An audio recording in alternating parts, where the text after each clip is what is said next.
இன்றைக்கி என்ன பார்க்க போகிறோன்னா 10th ஸ்டாண்டர்ட் இங்கிலீஷ் புக்கில் ஃபஸ்ட்டு லெசன் பார்க்க போகிறோம். Lesson name his first flight. எழுதினவர் யாருன்னா லியாம் ஹோ ஃப்ளெகர்ட்டி அப்படிங்கிறவர். ஃபஸ்ட்டு ஆத்தரை பற்றி பார்த்துடலாம். ஆத்தருடைய நேம் லியாம் ஹோ ஃப்ளெகர்ட்டி. லெசனுடைய நேம் ஹிஸ் ஃபர்ஸ்ட் ஃப்ளைட். இவருடைய காலம் 1896 1984 வரைக்கும். இவர் ஒரு அயர்லாந்து நாவலிஸ்ட், ஐரிஷ் நாவலிஸ்ட். இவர் நிறைய சிறுகதைகள் எழுதியிருக்காரு. இவருடைய முக்கிய பங்கு பார்த்திங்கன்னா ஐரிஷுடைய இலக்கிய மறுமலர்ச்சியில் இவருடைய பங்கு ரொம்ப அதிகமாக இருந்திருக்கு. இவருடைய மொழி ஐரிஷ் லாங்குவேஜாக இருந்தாலும் நிறைய நூல்களை ஆங்கிலத்தில் எழுதியிருக்காரு. ஒரு சில சிறுகதைகள் ஐரிஷ் லாங்குவேஜ்லேயும் எழுதியிருக்காரு. இவர் வாழ்ந்த காலத்தில் நிறைய ட்ராவல் பண்ணியிருக்காரு. ரொம்ப கம்ஃபர்டபுளாக ரொம்ப அமைதியாக வாழ்ந்தவர். சீகல்னா என்னன்னா ஒரு கடல் பறவை. யங் சீகல்னா ஒரு சின்ன கடல் பறவை. ஹிஸ் ஃபர்ஸ்ட் ஃப்ளைட், இதில் இந்த ஆத்தர் என்ன சொல்கிறாருன்னா ஹிஸ் ஃபர்ஸ்ட் ஃப்ளைட் அப்படிங்கிறதுல ஒரு சின்ன சீகல், ஒரு யங் சீகல் இருக்குது. அது பிறந்த உடனே அது கூட பிறந்த அதோடைய பிரதர் அண்ட் சிஸ்டர்ஸ்லாம் ரொம்ப சீக்கிரமாக பறந்து போயிட்டாங்க. ஆனால் இந்த சீகலால் பறக்க முடியல. தன்னால் பறக்க முடியாது அப்படிங்கிற மனசில் இருக்கிற பயத்தாலேயே அதை பறக்கிறதுக்கு ரொம்ப லேட் ஆகுது. ஸோ அது எப்படி பறக்குது அப்படிங்கிறது தான் இந்த கதை. ஃபஸ்ட்டு பேராகிராஃபில் என்ன சொல்லியிருக்காங்கன்னு பார்த்துடலாம். ஒரு சின்ன சீகல் இருக்குது. அது எங்கே இருக்குன்னா இந்த எட்ஜில் இருக்குது. அதாவது இந்த பிளாட்டியூ, இந்த பீடபூமியோட எட்ஜில் இருக்குது. இது கூட பிறந்த 2 பிரதரும் சிஸ்டரும் ஆல்ரெடி அந்த இடத்துல இருந்து பறந்து போயிட்டாங்க முன்னாலே.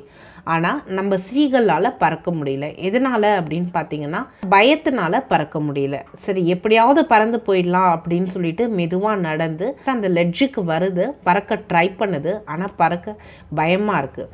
எதனால் அப்படின்னு பார்த்தீங்கன்னா அந்த பறந்து விரிஞ்சிருக்கிற அந்த கடலை பார்த்த உடனே ரொம்ப பயமாயிடுது. நம்ம பறக்கிறதுக்கு நம்ம விங்ஸ் நமக்கு சப்போர்ட் பண்ணாது அப்படின்னு சொல்லிட்டு நினச்சிட்டு பறக்காமலே இருந்துருது.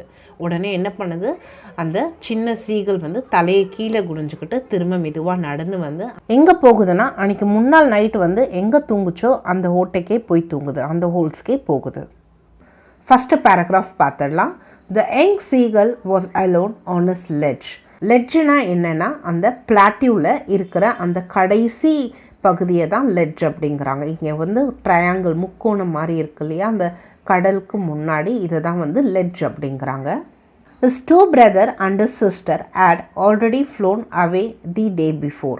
He had been afraid to fly with them. Somehow, when he had taken a little run forward to the brink of the ledge and attempt to flap his wings, he became afraid. The great expanse of a sea stretched down beneath, and it was such a long way down, miles down. He felt certain that his wings could never support him, so he bent his head and ran away back to the little hole under the ledge where he slept at night. Second பேராகிராஃபில் என்ன கொடுத்துருக்காங்கன்னா இந்த சீகலோடைய பிரதர்ஸும் சிஸ்டருக்கும் பார்த்தீங்கன்னா இந்த சீகலுக்கு இருக்கிற விங்ஸை விட ரொம்ப சின்ன விங்ஸாக தான் இருக்குது. ஆனாலும் அவங்க 2 பேரும் அந்த முனைக்கு போய் அவங்க சிறகுகளை விரித்து பறக்க ஆரம்பிச்சிட்டாங்க. ஆனால் நம்ம சீகல் பறக்க முடியல. அவங்க அப்பாவும் அம்மாவும் பார்த்திங்கன்னா நல்ல சவுண்டான வாய்ஸில் அதை திட்டுறாங்க, பயமுத்துறாங்க. நீ வரலைன்னா இங்கேயே பட்னியாக இருக்க வேண்டியது தான் அப்படின்னு சொல்கிறாங்க. ஆனாலும் நம்ம சீகல் அங்கேருந்து மூவ் ஆகலை. Even when each of his brothers and his little sister, whose wings were far shorter than his own, ran to the brink. ran to the brink அப்படின்னா என்னென்னா அந்த மொனைக்கு brink. flapped their wings, விறகுகளை நல்லா அடிச்சுட்டு and flew away. He failed to muster up courage to take the plug which appeared to him so desperate. His father and mother had come around calling to him strilly. ஸ்டில்லினா என்னென்னா நல்லா சவுண்டான வாய்ஸில் கூப்பிடுறாங்க. Scolding, திட்டுறாங்க, threatening, பயம்புத்துறாங்க. And let him starve on his ledge. ஸ்டார்வ்னா பட்னியா இங்கே இரு அப்படின்னு சொல்லிட்டு போயிடுறாங்க. அன்லெஸ் யூ ஃப்ளூ, நீ பறந்து வரலைன்னா இங்கே பட்னியாக இருக்க வேண்டியது தான் அப்படின்னு சொல்கிறாங்க. But for the life of him he could not move. ஆனாலும் அது அங்கேருந்து நகரல. இதெல்லாம் நடந்து முடிஞ்சு 24 மணி நேரம் ஆயிடுச்சு. அதாவது சீகலுடைய பிரதர்ஸ் அண்ட் சிஸ்டர்ஸ் பறந்து போனது, நம்ம சீகல் பறக்க பயந்துட்டு பின்னாடி வர்றது, அவங்க அப்பா அம்மா திட்டினது, இதெல்லாம் நடந்து முடிஞ்சு 24 மணி நேரம் ஆயிடுச்சு. இந்த 24 மணி நேரத்தில் யாருமே ஒருத்தர் கூட நம்ம சீகல் கிட்ட வரலை. இதுக்கு முன்னால் வந்து என்ன நடந்துச்சுன்னா, அவங்க அப்பா அம்மா வந்து இந்த சீகளுடைய பிரதர்ஸ்க்கும் சிஸ்டர்ஸ்க்கும் பார்த்திங்கன்னா எப்படி வந்து பறக்கிறது, எப்படி தண்ணிக்குள்ளே வந்து நீந்துறது, எப்படி வந்து டைவ் அடித்து ஃபிஷ் பிடிக்கிறது, இதெல்லாம் வந்து கற்றுக் கொடுக்குறாங்க அந்த சீகல்ஸ்க்கு. இதில் சீகளுடைய ஓல்டர் பிரதர் பார்த்திங்கன்னா அவருடைய முதல் மீனை வந்து பிடிக்கவும் செஞ்சிடுறாங்க. ஹியரிங் அப்படிங்கிற மீன், சில்வர் கலரில் பெருசாக இருக்கும் அந்த மீன், அதை பிடிச்சி அவர் சாப்பிடவும் செஞ்சிடுறாரு. இந்த மீன் அவர் பிடிச்ச உடனே அவங்க அப்பா அம்மாவுக்கு ரொம்ப சந்தோஷம். மேலே சுற்றிக்கிட்டு ஒரு சந்தோஷமான சவுண்டு போட்டுட்டு மேலே சுற்றி வராங்க. மார்னிங்லேருந்து இந்த ஹோல் ஃபேமிலி, அந்த சீகளுடைய அப்பா அம்மா 2 பிரதர் ஒரு சிஸ்டர் எல்லாமே ரொம்ப சந்தோஷமாக சிரிச்சுக்கிட்டு இந்த சீகலை பார்த்துட்டு, இந்த சீகளுடைய கோழத்தனத்தை பார்த்துட்டு சிரிச்சுட்டு ரொம்ப சந்தோஷமாக இருக்காங்க. That was 24 hours ago. Since then, nobody had come near him the day before, all day long. He had watched his parents flying about with his brothers and sisters, perfecting them in the art of flight, teaching them how to skim the waves and how to dive for the fish. அதாவது இந்த seagull கிட்ட வந்து ஒருத்தருமே வரல. இந்த சீகளுடைய அப்பா அம்மா வந்து அந்த பிரதர்ஸ் அண்ட் சிஸ்டர் சீகளுக்கு வந்து எப்படி வந்து பறக்கிறது, எப்படி வந்து தண்ணியில் வந்து ஸ்கிம் பண்ணுறது, எப்படி டைவ் அடித்து ஃபிஷ் பிடிக்கிறது, இதெல்லாம் வந்து கற்றுக் கொடுத்துட்ருக்காங்க. In fact Seenu's older brother catches his first bearing and devour it standing on a rock, while his parents circled around raising a proud cackle.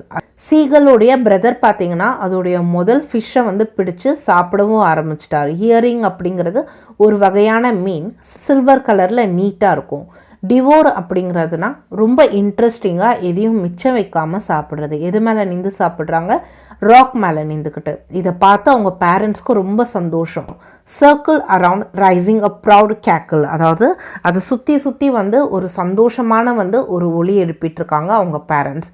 And all the morning the whole family had walked about on the big plateau midway down the opposite cliff, laughing at his covered eyes. அதாவது அவங்க ஃபேமிலியில் அந்த அப்பா அம்மா 2 brother ஒரு sister எல்லாமே வந்து அதுக்கு எதிர்க்க இருக்கிற பாறை மேலே வந்து சிரிச்சுக்கிட்டு இந்த யங் சீகளுடைய கோழத்தனத்தை பார்த்து சிரிச்சுக்கிட்டு இருக்காங்க. வெயில் வந்து இப்போ நல்லா வந்து அந்த பாறை மேலே வந்து நல்லா வெயில் பட ஆரம்பிக்குது. நம்ம சீகளும் அந்த வெயிலை வந்து நல்லா உணருது. அது வந்து என்ன நினைக்குதுன்னா, நம்ம நேற்று நைட்டில் இருந்தே எதுவுமே சாப்பிடலை, அதனால தான் இப்படி இருக்குதுன்னு நினைக்குது. அதனால் ஏதாவது சாப்பிட கிடைக்குதா அப்படின்னு பார்க்குது. அப்போது ஒரு காஞ்சி போன ஃபிஷ்ஷோடைய டெய்ல் தான் கிடைக்குது. அது என்ன ஃபிஷ்னால் மேக்லர்ஸ் அப்படிங்கிற ஃபிஷ்ஷு. அதை சாப்பிடுது. வேறு ஏதாவது சாப்பிட கிடைக்குதான்னு சொல்லிட்டு அந்த பாறையில் இன்ச் பை இன்ச்சாக தேடுது. ஆனால் வேறு எதுவுமே கிடைக்கல. ஒரு முட்டை ஓடு தான் கிடைக்குது. அந்த முட்டை ஓட்டில் இருந்து தான் இந்த சீகளும் இந்த சீகளுடைய பிரதர்ஸும் சிஸ்டர்ஸும் வந்து வந்திருப்பாங்க. அந்த முட்டை ஓடு மட்டும்தான் கிடைக்குது. அந்த முட்டை ஓடை வந்து சாப்பிட்றது தான் உடம்புல இருக்கிற ஏதோ ஒரு பகுதியை தானே சாப்பிட்ற மாதிரி அது ஃபீல் பண்ணுது. The sun was now ascending the sky, blasting warmly on his ledge that faced the south. He felt the heat because that he had not eaten since the previous nightfall. Then he found a dried piece of Mackler's tail at the far end of his ledge. Now there was not a single scrap of food left. He searched every inch, rooting among the rough, dirt-crackled straw nest where he and his brother and sisters has been hatched. He had been gnawed and the dried pieces of shell. It was like a eating a part of himself. gnawed அப்படின்னா என்னன்னா, ஏதோ ஒன்றத்தை வந்து திரும்ப வந்து கடிச்சிட்டே இருக்கிறது. வேறு ஏதாவது கிடைக்குதான்னு சொல்லி பார்க்குது. ஆனால் அப்போ எதுவுமே கிடைக்கல. அது வெளியே வந்த அந்த முட்டை ஓட்டையே வந்து திரும்ப உருட்டிக்கிட்டே இருக்கிறது. அதுதான் gnawed. Next paragraph. இப்போ நம்ம சீகல் என்ன பண்ணுதுன்னா, இந்த பாறை முனையிலேருந்து அந்த பாறை முனை வரைக்கும் நடந்துக்கிட்டே யோசிக்குது. எப்படி நம்ம பேரண்ட்ஸ் கிட்ட பறக்காமல் போக முடியும் அப்படின்னு யோசிக்குது. ஆனால் எந்த பக்கம் பார்த்தாலும் இந்த பெர்ஸ்பைஸ், அதாவது இந்த செங்குத்தான பாறைகள் இருக்குது. இந்த செங்குத்தான பாறைக்கும் எதிர்த்த பாறைக்கும் நடுவில் பார்த்தீங்கன்னா ஆழமான கடலும் ஒரு பெரிய கேப்பும் இருக்குது. எப்படினாலும் அந்த பாறைக்கு பறந்து தான் போயாகணும். அப்போது இந்த சீகல் என்ன யோசிக்குதுன்னா, கண்டிப்பாக போகலாம், இந்த பாறைக்கும் அந்த பாறைக்கும் நடுவில் நார்த் சைடாக போனால் போகலாம் அப்படின்னு யோசிக்குது. நார்த் சைடாக போனாலும் அங்கே நடந்து போகிறதுக்கு என்ன வழி, நம்மளால தான் பறக்க முடியாதே அப்படின்னு யோசிக்குது. He then trotted back and forth from one end of the ledge to the another, his long grey legs stepping lightly, trying to find some means of reaching his parents without having to fly. Trotted அப்படின்னா என்னன்னா மெதுவாக நடந்து போயிட்டுருக்கு, short steps, சின்ன சின்ன அடி எடுத்து நடந்து போயிட்டுருக்கு. எப்படி நம்ம அப்பா அம்மா கிட்ட பறந்து போகாமல் போக முடியும் அப்படின்னு சொல்லிட்டு யோசிச்சுட்டு இருக்கு.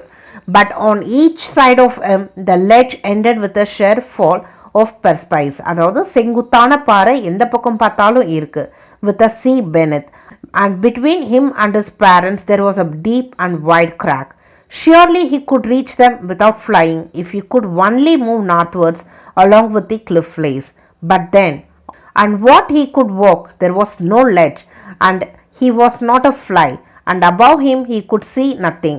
The precipice was a sheer, and then the top of it was, perhaps, farther away than the sea beneath him.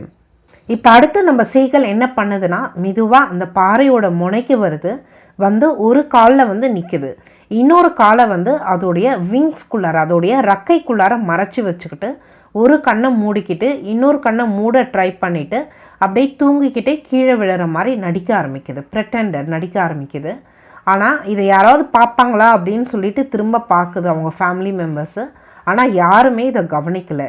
அவங்க 2 பிரதரும் சிஸ்டர்ஸும் என்ன பண்ணுறாங்கன்னா தலையை வந்து கழுத்துக்குள்ளார வச்சுட்டு தூங்கிட்டு இருக்காங்க, ஃபஸ்ட்டு ஃபோட்டோவில் இருக்கிற மாதிரி. அப்பா பேர்டு என்ன பண்ணிட்டு இருக்குன்னா ஃபெதர்ஸ் எல்லாம் க்ளீன் பண்ணிக்கிட்டு இருக்கு. அவங்க அம்மா மட்டும் இதை பார்க்குறாங்க. அவங்க அம்மாவும் என்ன பண்ணிட்டு இருக்காங்கன்னா அந்த பீடபூமி அந்த பிளாட்டியூவில் ஒரு மேடான பகுதி ஒரு மேடான பகுதி மேலே நின்றுக்கிட்டு என்ன பண்ணுறாங்க, அதுக்கு காலு கீழே இருக்கிற ஃபிஷ்ஷை வந்து கிழிச்சுக்கிட்டு அந்த பாறையில் வந்து அந்த பேர்டோடைய மூக்கை வந்து நல்லா தேய்ச்சி ஷார்ப் பண்ணிக்கிட்டு இருக்காங்க.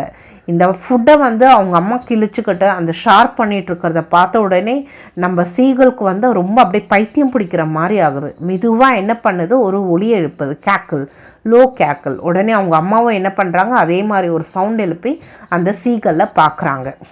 He stepped slowly out to the brink of the ledge and standing on one leg with the other leg hidden under his wing, he closed one eye then the other and pretended to be falling asleep. என்ன பண்ணுது, அந்த பாறையோட முனைக்கு வந்து ஒரு காலை தூக்கிக்கிட்டு இன்னொரு காலை வந்து ரெக்கைக்குள்ளார ஒழிச்சுக்கிட்டு ஒரு கண்ணை மூடிக்கிட்டு தூங்கி கீழே விழுற மாதிரி நடிக்குது. Still they took no notice of him. யாருமே இதை பார்க்கல. He saw his 2 brothers and his sister lying on the plateau dozing. அதாவது இந்த சீகலுடைய 2 பிரதரும் சிஸ்டரும் வந்து தலையை வந்து கழுத்துக்குள்ளார வச்சுட்டு அப்படியே தூங்கிட்டு இருக்காங்க. His father was preening the feather on his white back. அவங்க அப்பா என்ன பண்ணிட்டு இருக்காங்க, ப்ரீனிங்னா க்ளீன் பண்ணிட்டு இருக்காங்க, ஃபெதர்ஸை வந்து க்ளீன் பண்ணிட்டு இருக்காங்க. Only his mother was looking at him. அவங்க அம்மா மட்டும்தான் பார்க்குறாங்க. அவங்க அம்மாவும் என்ன பண்ணிட்டு இருக்காங்கன்னா she was standing on a little high hump on the plateau. அந்த பிளாட்டியூவில் ஒரு மேடான பகுதியில் நின்றுக்கிட்டு இருக்காங்க.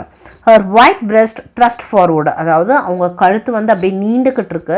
now and again she tore at a piece of fish that lay at her feet and then scraped each side of her beak on the rock. அதாவது அவங்க அம்மா காலு கீழே இருக்கிற ஃபிஷ்ஷை வந்து அப்பப்போ கிழிச்சுக்கிட்டு அந்த புறாவுடைய பீக்கை வந்து பாறையில் அப்பப்போ தேய்ச்சிக்கிட்டு இருக்காங்க. The sight of the food maddened him. அந்த மீனை பார்த்த உடனே நம்ம சீகலுக்கும் ரொம்ப பைத்தியம் பிடிக்கிற மாதிரி ஆயிடுச்சு. How he loved to tear a food that way. அந்த மாதிரி அந்த மீனை வந்து கிழிச்சி சாப்பிட்றதுக்கு எவ்வளோ பிடிக்கும். Scraping his beak now and again and beat it. அப்பப்போ அந்த பீக்கை வந்து அங்கங்கே தேய்ச்சிக்கிட்டு ஷார்ப் பண்ணிக்கிட்டு இருக்கு. He uttered a low crackle. மெதுவாக ஒரு சத்தம் போடுது. His mother cackled too and looked at him. அவங்க அம்மாவும் மெதுவாக அதே மாதிரி சத்தம் போட்டு அந்த சீகலை பார்க்குறாங்க. இந்த சீகல் வந்து பசியில் வந்து கெஞ்சுது, எனக்கு ஏதாவது சாப்பிட கொடுங்களேன் அப்படின்னு சொல்லிட்டு அவங்க அம்மாவை பார்த்துட்டு அவங்க அம்மாவும் திரும்ப வந்து இந்த சீகல் என்ன பண்ணுதோ அதே வந்து திரும்ப பண்ணுறாங்க. அவங்க அம்மாவை வந்து திரும்ப திரும்ப சோகமாக எனக்கு ஏதாவது கொடுங்க அப்படின்னு கேட்டுட்ருக்கு. உடனே கொஞ்ச நேரத்தில் ரொம்ப சந்தோஷமாயிடுது இந்த சீகல். என்ன அப்படின்னு பார்த்தா அவங்க அம்மா சீகல் வந்து ஒரு ஃபிஷ் எடுத்துக்கிட்டு பறந்து வராங்க. உடனே இந்த சீகல் என்ன பண்ணுது, சின்ன சீகல் அப்படியே கழுத்தை நீட்டி பார்க்குது, காலை வந்து பாறையில் வந்து நல்லா சந்தோஷத்தில் வச்சு அடிச்சுக்குது. அவங்க அம்மா சீகல் அந்த ஃபிஷ்ஷை எடுத்துகிட்டு வந்து இந்த சீகல் பக்கத்தில் உட்காராமல் எதிர்க்க இருக்கிற ஒரு லெட்ஜில் போய் உட்காந்துடுறாங்க. உட்காந்துட்டு ஒரு அசைவே இல்லாமல் இருக்காங்க. அவங்க அம்மா வாயில் இருக்கிற இந்த ஃபிஷ் வந்து நம்ம சீகலுக்கு எட்டுற தூரத்தில் தான் இருக்குது. ஆனாலும் நம்ம சீகலுக்கு ஒரே ஆச்சரியம், நம்ம அம்மா ஏன் நம்ம பக்கத்தில் வந்து உட்காராமல் எதிர்க்க போய் உட்கார்ந்தாங்க அப்படின்னு யோசிக்குது. இந்த பசியில் பைத்தியமே பிடிக்கிற மாதிரி இருக்குது. உடனே என்ன பண்ணுது, டைவ் அடித்து அந்த ஃபிஷ் எடுக்கலாம் அப்படின்னு போகும்போது என்ன ஆகுது, வெளியில் கீழ் நோக்கி விழ ஆரம்பிக்குது. விழுந்த உடனே அவங்க அம்மா பறவை லைட்டாக அப்படியே பறக்க ஆரம்பிக்கிறாங்க. உடனே நம்ம சின்ன சீகளுக்கு இதையுமே அப்படியே நிற்கிற மாதிரி ஆயிடுச்சு. இதெல்லாம் ஆனால் கொஞ்ச நேரம் தான். உடனே என்ன ஆச்சுன்னா, அந்த காற்று வந்து அந்த சின்ன சீகளுடைய இதயத்துலேயும் வயிற்றுலையும் பட்டு அதோடைய விங்ஸ்லாம் வந்து பறக்க ஆரம்பிக்குது. சீகள் வந்து திரும்ப இன்னும் கீழே போகாமல் அப்படியே ரக்கையை அடிச்சுக்கிட்டு மேலே அப்படியே பறக்க ஆரம்பிக்குது. கா கா he cried, begging her to bring him some food.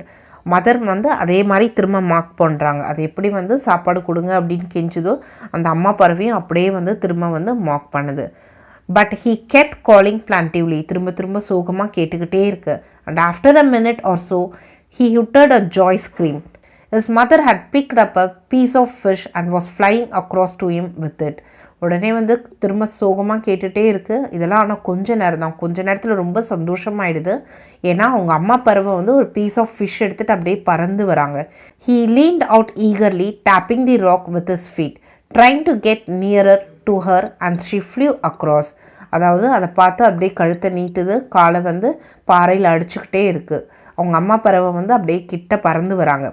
But she was just opposite to him, abreast of ledge.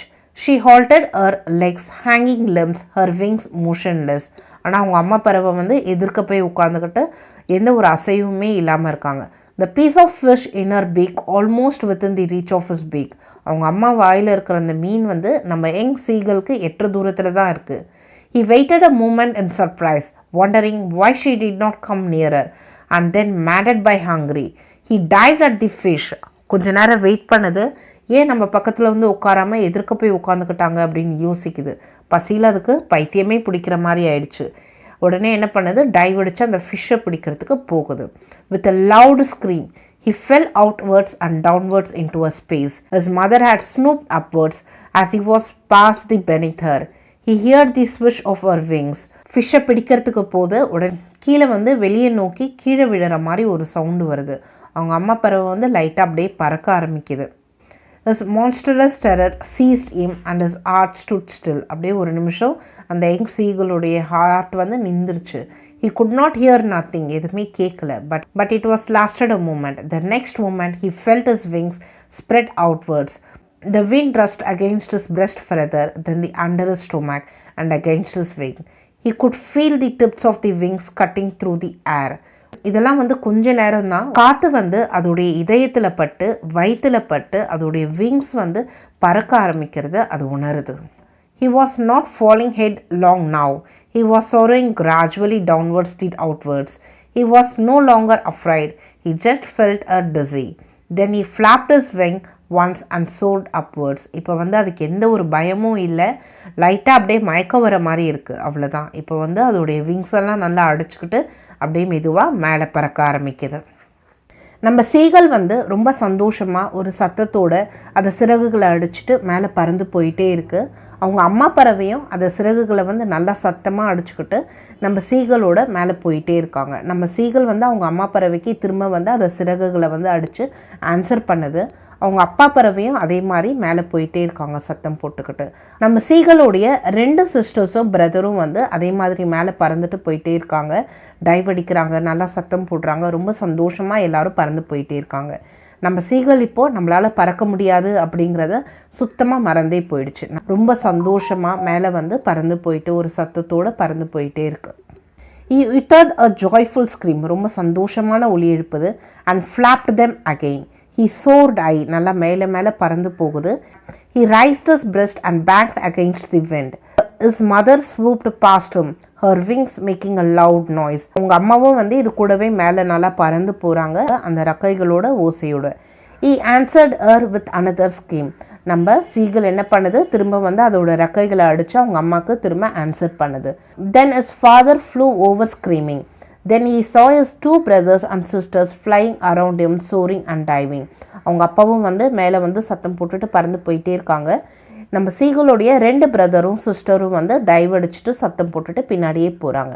Then he completely forgot that he had not always been able to fly and commenced to dive and soar, stinging shrilly. இப்போ நம்ம சீகலுக்கு வந்து பறக்க முடியாது அப்படிங்கிறது சுத்தமாக மறந்தே போயிடுச்சு.